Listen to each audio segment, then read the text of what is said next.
ನಮಸ್ಕಾರ ವೀಕ್ಷಕರೇ, ನಾನು ಸವಿತಾ. ನೀವು ನೋಡ್ತಾ ಇದ್ದೀರಾ ಭಾವಯಾನ ಯೂಟ್ಯೂಬ್ ಚಾನಲ್. ಸ್ನೇಹಿತರೆ, ಇವತ್ತು ನಾನು ಅಕ್ಕಿ ರೊಟ್ಟಿ ಮಾಡೋದು ಹೇಗೆ ಅನ್ನೋದನ್ನು ತೋರಿಸ್ತಾ ಇದ್ದೀನಿ. ಅದರ ಜೊತೆಗೆ ಕಾಯಿ ಚಟ್ನಿ ಕೂಡ ಮಾಡಿ ತೋರಿಸ್ತಾ ಇದ್ದೀನಿ. ತುಂಬ ಸ್ಮೂತಾದ ಮತ್ತು ರುಚಿಯಾದಂತಹ ಅಕ್ಕಿ ರೊಟ್ಟಿನ ಮಾಡೋದು ಹೇಗೆ ಅಂತ ನೋಡೋಣ ಬನ್ನಿ. ಅದಕ್ಕಿಂತ ಮೊದಲು ಯಾರೆಲ್ಲ ಈ ವಿಡಿಯೋ ನೋಡ್ತಾ ಇದ್ದೀರಾ, ಸಬ್ಸ್ಕ್ರೈಬ್ ಮಾಡದೇ ಇರೋರು ದಯವಿಟ್ಟು ಸಬ್ಸ್ಕ್ರೈಬ್ ಮಾಡ್ಕೊಳ್ಳಿ. ಜೊತೆಗೆ ಪಕ್ಕದಲ್ಲಿ ಬರ್ತಕ್ಕಂತಹ ಬೆಲ್ಲೈಕನನ್ನು ಪ್ರೆಸ್ ಮಾಡಿ. ಈ ವಿಡಿಯೋ ಇಷ್ಟ ಆದರೆ ಲೈಕ್ ಮಾಡಿ, ಶೇರ್ ಮಾಡಿ ಮತ್ತು ಕಮೆಂಟ್ ಮಾಡಿ. ಬನ್ನಿ ಶುರು ಮಾಡೋಣ ಭಾವಯಾನ. ನಾನು ಇಲ್ಲಿ ಮೆಣಸಿನಕಾಯಿನ ಹೆಚ್ಕೊಳ್ಳೋದ್ರ ಬದಲು ರುಬ್ಕೊಂಡಿದ್ದೀನಿ. ಅದು ಕೈ ಹೆಚ್ಕೊಳ್ಳೋದಕ್ಕೆ ಹೋದರೆ ತುಂಬ ಕೈ ಉರಿಯುತ್ತೆ ಅಂತ ಅಂದ್ಬಿಟ್ಟು ನಾನು ಒಂದು 10ರಿಂದ 12 ಹಸಿ ಮೆಣಸಿನಕಾಯಿನ ಈ ರೀತಿ ಮಿಕ್ಸಿನಲ್ಲಿ ಪೇಸ್ಟ್ ಮಾಡ್ಕೊಂಡಿದ್ದೀನಿ. ನಂತರ ಇದು ಸೊಪ್ಪುಗಳನ್ನು ಹೆಚ್ಚಿಟ್ಕೊಂಡಿದ್ದೀನಿ ಚಿಕ್ಕದಾಗಿ. ಇದು ಮೆಂತ್ಯ ಸೊಪ್ಪು, ಇದು ಸಬ್ಸಿಗೆ ಸೊಪ್ಪು, ಇದು ಕೊತ್ತಂಬರಿ ಸೊಪ್ಪು, ಜೊತೆಗೆ ಕರಿಬೇವನ್ನು ಕೂಡ ಸಣ್ಣದಾಗಿ ಹೆಚ್ಕೊಂಡಿದ್ದೀನಿ. ಈ ರೀತಿ ಸಣ್ಣದಾಗಿ ಹೆಚ್ಕೋಬೇಕು, ಕಡ್ಡಿಗಳೆಲ್ಲ ಸಿಗೋ ಥರ ಇರಬಾರ್ದು. ಇವೆಲ್ಲವನ್ನು ನಾನು ಮೆಣಸಿನ್ಕಾಯಿ ಹಾಕಿ ಪೇಸ್ಟ್ ಮಾಡ್ಕೊಂಡಿರೋ ಮೆಣಸಿನ್ಕಾಯಿ ಜೊತೆ ಇವುಗಳನ್ನು ಸಹ ಸೇರಿಸ್ಕೊಳ್ತಾ ಇದ್ದೀನಿ. ಈಗ ಇದ್ರ ಜೊತೆಗೆ ನಾನು ಫ್ರೆಶ್ ಆಗಿರ್ತಕ್ಕಂಥ ತೆಂಗಿನಕಾಯಿನ ಸಣ್ಣದಾಗಿ ಈ ರೀತಿ ಹೆಚ್ಕೊಂಡಿದ್ದೀನಿ. ಮೇಲಿಂದು ಕಪ್ಪುಗಿರೋದೆಲ್ಲ ಸಿಪ್ಪೆ ಎರೆದ್ಬಿಟ್ಟು ನಾನು ಈ ರೀತಿ ಸಣ್ಣಕ್ಕೆ ಹೆಚ್ಕೊಂಡಿದ್ದೀನಿ. ಜೊತೆಗೆ ಈರುಳ್ಳಿಯನ್ನು ಸಣ್ಣಗೆ ಹೆಚ್ಕೊಂಡಿದ್ದೀನಿ. ಇಲ್ಲಿ ನಾನು 3 ದಪ್ಪದಾದಂತಹ ಈರುಳ್ಳಿಯನ್ನು ತಗೊಂಡಿದ್ದೀನಿ. ತೆಂಗಿನಕಾಯಿನ ಈ ರೀತಿ ಹೆಚ್ಚಿಬಿಟ್ಟು ಹಾಕೋದ್ರಿಂದ ತುಂಬ ಟೇಸ್ಟ್ ಚೆನ್ನಾಗಿರುತ್ತೆ. ರೊಟ್ಟಿ ಜೊತೆಗೆ ಮಧ್ಯದಲ್ಲಿ ಸಿಗ್ತಾ ಇದ್ದಾಗ ತುಂಬ ಟೇಸ್ಟ್ ಚೆನ್ನಾಗಿರುತ್ತೆ. ಹಾಗಾಗಿ ನಾನು ಹೆಚ್ಚಿ ಹಾಕ್ಕೊಂಡಿದ್ದೀನಿ. ಬೇಕಿದ್ದರೆ ನೀವು ತುರಿದು ಬೇಕಿದ್ರೂ ಹಾಕೋಬೋದು, ಕಾಯಿ ತುರಿಯನ್ನು ಬೇಕಿದ್ರೂ ಹಾಕೋಬೋದು. ನಾನೀಗ ಇದಕ್ಕೆ 1ರಿಂದ 1.5 ಸ್ಪೂನಷ್ಟು ಉಪ್ಪು ಹಾಕ್ತಾಯಿದ್ದೀನಿ. ಜೊತೆಗೆ 2 ಸ್ಪೂನು ಜೀರಿಗೆ ತೊಗೊಳ್ತಾ ಇದ್ದೀನಿ. ನಿಮಗಿನ್ನೂ ಬೇಕಾದರೆ ಜಾಸ್ತಿ ಹಾಕ್ಕೊಳ್ಬೋದು. ಜೀರಿಗೆ ಹಾಕೋದ್ರಿಂದ ತುಂಬ ಟೇಸ್ಟ್ ಚೆನ್ನಾಗಿರುತ್ತೆ. ಈಗ ನಾನು ಫ್ರೆಶ್ ಆಗಿರ್ತಕ್ಕಂತಹ ಅಕ್ಕಿ ಹಿಟ್ಟನ್ನು ತೊಗೊಳ್ತಾ ಇದ್ದೀನಿ.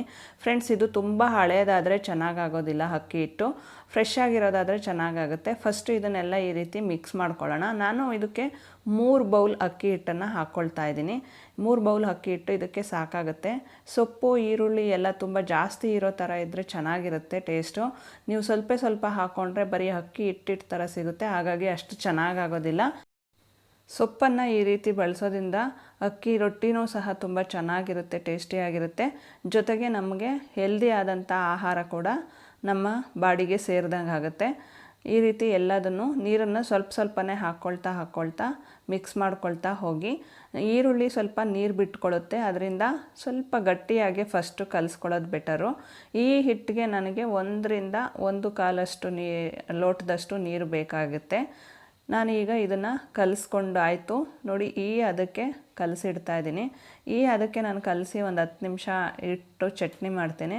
ಅದು ನೀರು ಹೊಡ್ಕೊಂಡು, ಈರುಳ್ಳಿ ಎಲ್ಲ ನೀರು ಬಿಟ್ಕೊಂಡು ಸ್ವಲ್ಪ ತೆಳ್ಳಗಾಗುತ್ತೆ. ಹಾಗಾಗಿ ನೋಡಿಕೊಂಡು ಹಿಟ್ಟನ್ನು ಕಲಿಸ್ಕೊಳ್ಳಿ. ಈಗ ನಾನು ಇದು ಕಾಯಿ ಚಟ್ನಿ ಮಾಡೋದಕ್ಕೆ ಅಂದ್ಬಿಟ್ಟು ಮೆಣಸಿನ್ಕಾಯಿನ ಅದನ್ನು ಸ್ವಲ್ಪ ಹುರ್ಕೊಂಡಿದ್ದೀನಿ. ನಾನು 6ರಿಂದ 7 ಮೆಣಸಿನ್ಕಾಯಿ ತೊಗೊಂಡಿದ್ದೀನಿ. ಜೊತೆಗೆ 5ರಿಂದ 6 ಇಲ್ಕು ಬೆಳ್ಳುಳ್ಳಿ ತೊಗೊಂಡಿದ್ದೀನಿ. ಸ್ವಲ್ಪ ಹುಣಸೆ ಹಣ್ಣು, ಜೊತೆಗೆ ಸ್ವಲ್ಪ ಜೀರಿಗೆ ತೊಗೊಂಡಿದ್ದೀನಿ. ಈಗ ಇದಕ್ಕೆ 1 ಸ್ಪೂನಷ್ಟು ಉಪ್ಪು ಹಾಕ್ಕೊಳ್ತಾ ಇದ್ದೀನಿ. ಈಗ ಇದನ್ನು ನಾನು ತೆಂಗಿನಕಾಯಿ ಹಾಕ್ಕೊಳ್ಳೋದಕ್ಕಿಂತ ಮುಂಚೆ ಸ್ವಲ್ಪ ಜೀರಿಗೆ ಇದೆಲ್ಲ ಸ್ವಲ್ಪ ಸಣ್ಣಗಾಗ್ಬಿಡ್ಲಿ ಅಂತ ಈ ರೀತಿ ಗ್ರೈಂಡ್ ಮಾಡ್ಕೊಂಡಿದ್ದೀನಿ. ನಂತರ ಇದಕ್ಕೆ ಕಾಯಿ ಹಾಕ್ಕೊಂಡು ರುಬ್ಕೊಳ್ತೀನಿ. ಫ್ರೆಂಡ್ಸ್, ಕಾಯಿ ಚಟ್ನಿಗೆ ಕಾಯಿ ಎಲ್ಲ ತುಂಬ ಸಣ್ಣಗಾಗಬಾರ್ದು, ತುಂಬ ನುಣ್ಣಗಾಗಬಾರ್ದು. ನೋಡಿ, ಈ ಹದದಲ್ಲಿದ್ದರೆ ಸಾಕು. ತುಂಬ ನುಣ್ಣಗಾದರೆ ಅದು ಮುದ್ದೆ ಥರ ಅದು ಚೆನ್ನಾಗಿರಲ್ಲ. ಈ ಹದದಲ್ಲಿದ್ದರೆ ಸಾಕು. ತೆಂಗಿನಕಾಯಿ ಚಟ್ನಿ ತುಂಬ ಚೆನ್ನಾಗಿರುತ್ತೆ. ಈಗ ನಾನು ಕಲಸಿಟ್ಟಿರ್ತಕ್ಕಂತಹ ಅಕ್ಕಿ ಹಿಟ್ಟನ್ನು ನೋಡ್ಬೋದು ನೀವು ಎಷ್ಟು ತೆಳ್ಳಗಾಗಿದೆ ಅಂತ. ಈ ಹದದಲ್ಲಿದ್ದರೆ ಸಾಕು. ನಿಮಗೆ ತುಂಬ ಸಾಫ್ಟಾಗಿ ಬೇಕು ಅಂದರೆ ಈ ಹದದಲ್ಲಿ ಇಟ್ಕೊಳ್ಳಿ. ಇಲ್ಲ ಸ್ವಲ್ಪ ಗಟ್ಟಿಯಾಗಬೇಕು ಅಂತಂದರೆ ಇದಕ್ಕೆ ಇನ್ನೊಂದು ಸ್ವಲ್ಪ ಬೇಕಿದ್ರೆ ನೀವು ಅಕ್ಕಿ ಹಿಟ್ಟನ್ನು ಹಾಕ್ಕೊಂಡು ಕಲಿಸ್ಕೋಬೋದು. ನಾನು ಈ ಹದದಲ್ಲೇ ರೊಟ್ಟಿ ಮಾಡ್ಕೊಳ್ತಾ ಇದ್ದೀನಿ. ನಾನು ಇದಕ್ಕೆ ಉಂಡೆಗಳನ್ನ ಇಷ್ಟಿಷ್ಟು ದಪ್ಪ ತೊಗೊಂಡಿದ್ದೀನಿ. ನಾನು ಈ ರೀತಿ ತೊಗೊಂಡಿದ್ದೀನಿ. ಈ ತವಾಗೆ ಎಣ್ಣೆನ ಹಚ್ಬಿಟ್ಟು ಕ್ಲೀನಾಗಿ ಸುತ್ತಲೂ ಸವರ್ಕೊಳ್ತಾ ಇದ್ದೀನಿ. ಎಣ್ಣೆ ನೀಟಾಗಿ ಎಲ್ಲ ಕಡೆ ಸ್ಪ್ರೆಡ್ ಮಾಡ್ಕೋಬೇಕು, ಇಲ್ಲಾಂದರೆ ರೊಟ್ಟಿ ಅಂಟ್ಕೊಳ್ಳುತ್ತೆ. ಹಾಗಾಗಿ ಎಲ್ಲ ಕಡೆನೂ ನೀಟಾಗಿ ಎಣ್ಣೆನ ಸ್ಪ್ರೆಡ್ ಮಾಡ್ಕೊಳ್ಳಿ. ನಾನು ಡೈರೆಕ್ಟಾಗಿ ಈ ರೀತಿ ತವಾ ಮೇಲೇ ಅಕ್ಕಿ ರೊಟ್ಟಿನ ತಟ್ತಾಯಿದ್ದೀನಿ. ಈ ರೀತಿ ಮಾಡೋದ್ರಿಂದ ರೊಟ್ಟಿ ತುಂಬ ಟೇಸ್ಟಿಯಾಗಿ ಚೆನ್ನಾಗಿರುತ್ತೆ. ನೀವು ಇದಕ್ಕೆ 2 ತವೆನ ಇಟ್ಕೋಬೇಕು. ಒಂದು ರೊಟ್ಟಿನ ತಟ್ಬಿಟ್ಟು ಅದ್ರ ಮೇಲೆ ಇಟ್ಟಾಗ ಇನ್ನೊಂದು ರೊಟ್ಟಿ ತಟ್ಕೊಳ್ಳೋಕ್ಕೆ ಇನ್ನೊಂದು ತವ ಮೇಲೆ ಇದು ಕೆಳಗಡೆ ಇದ್ದರೆ ಬೇಗ ಬೇಗ ಆಗುತ್ತೆ, ಇಲ್ಲಾಂದರೆ ತುಂಬ ಲೇಟ್ ಆಗುತ್ತೆ. ಈಗ ನೋಡಿ ನಾನು ಇದ್ರ ಮೇಲೇ ಹೀಗೆ ತಟ್ಕೊಳ್ತೀನಿ. ನಿಮಗೆ ಅಂಟುತ್ತೆ ಕೈಗೆ ಅದು ಅಂತ ಅನಿಸಿದ್ರೆ ಎಣ್ಣೆನಾದರೂ ಹಾಕ್ಕೊಳ್ಬೋದು, ಎಣ್ಣೆನಾದರೂ ಕೈಗೆ ಹಚ್ಕೊಂಡು ತಟ್ಕೊಬಹುದು. ನಾನಿಲ್ಲಿ ನೀರು ಇಟ್ಕೊಳ್ತೇನೆ, ಎಣ್ಣೆ ಜಾಸ್ತಿ ಬಳಸೋದು ಬೇಡ ಅಂದ್ಬಿಟ್ಟು ನೀರಿಟ್ಕೊಂಡು ನೀರಲ್ಲಿ ಕೈಯಿನ ಅದ್ಕೊಂಡು ಈ ರೀತಿ ತಟ್ಕೊಳ್ತಾ ಇದ್ದೀನಿ. ಫ್ರೆಂಡ್ಸ್, ನಾವು ತವೆ ಮೇಲೇ ಈ ರೀತಿ ತಟ್ಕೊಳ್ಳೋದ್ರಿಂದ ತುಂಬ ತೆಳುಕ್ಕೆ ರೊಟ್ಟಿ ಬರುತ್ತೆ, ತುಂಬ ಚೆನ್ನಾಗಿರುತ್ತೆ.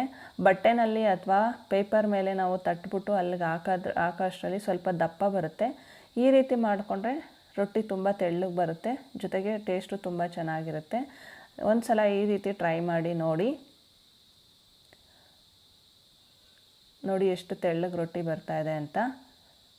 ನಾನು ಇದಕ್ಕೆ ಮಧ್ಯದಲ್ಲಿ ಒಂದು ಹೋಲ್ ಮಾಡ್ತೇನೆ, ಯಾಕೆಂದರೆ ಮೇಲೆ ನಾವು ಸ್ವಲ್ಪ ಎಣ್ಣೆನ ಹಾಕಿ ಬೇಯಿಸ್ಕೊಳ್ಳೋದ್ರಿಂದ ಎಲ್ಲ ಕಡೆನೂ ಎಣ್ಣೆ ನೀಟಾಗಿ ಸ್ಪ್ರೆಡ್ ಆಗಲಿ ಅಂತ. ಈಗ ಇದು ರೊಟ್ಟಿ ಬೇಯ್ತಾ ಇದೆ, ಮೇಲ್ಗಡೆ ಸ್ವಲ್ಪ ಎಣ್ಣೆನ ಹಾಕ್ತಾಯಿದ್ದೀನಿ. ನೀವು ಬೇಕಾದರೆ ಇದ್ರ ಮೇಲ್ಗಡೆ ಏನಾದರೂ ಲಿಡ್ ಥರ ಮುಚ್ಚಿಬಿಟ್ಟು ಬೇಯಿಸ್ಕೋಬೋದು. ನಾನು ಹೀಗೇ ಬೇಯಿಸ್ಕೊಳ್ತಾ ಇದ್ದೀನಿ.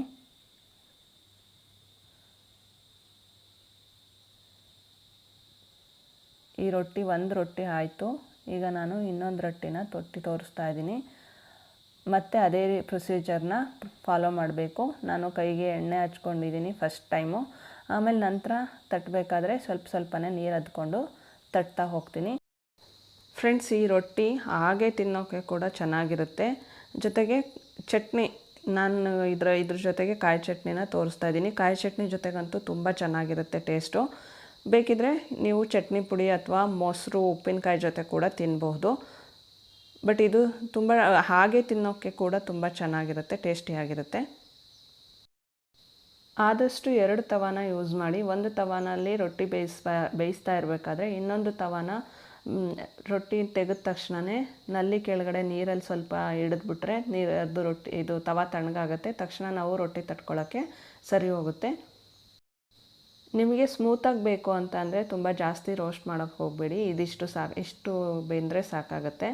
ಬಟ್ ನಿಮಗೆ ತುಂಬ ಕ್ರಿಸ್ಪಿ ಆಗಬೇಕು ಅಂತ ಅನಿಸಿದ್ರೆ ಸ್ವಲ್ಪ ರೋಸ್ಟ್ ಮಾಡ್ಕೊಳ್ಳಿ. ನಾನು ಸ್ವಲ್ಪ ರೋಸ್ಟ್ ಮಾಡ್ಕೊಂಡಿದ್ದೀನಿ. ತುಂಬ ಟೇಸ್ಟಿಯಾದ ಮತ್ತು ಹೆಲ್ದಿಯಾದ ರೊಟ್ಟಿ ಈಗ ರೆಡಿಯಾಗಿದೆ. ಈ ವಿಡಿಯೋ ನಿಮಗೆಲ್ಲ ಇಷ್ಟ ಆಗಿದೆ ಅಂದ್ಕೊಳ್ತೀನಿ. ದಯವಿಟ್ಟು ಇಷ್ಟ ಆಗಿದರೆ ವಿಡಿಯೋನ ಲೈಕ್ ಮಾಡಿ, ಶೇರ್ ಮಾಡಿ, ಕಮೆಂಟ್ ಮಾಡಿ. ಮತ್ತೊಂದು ವಿಡಿಯೋದೊಂದಿಗೆ ಸಿಗೋಣ. ನಮಸ್ಕಾರ.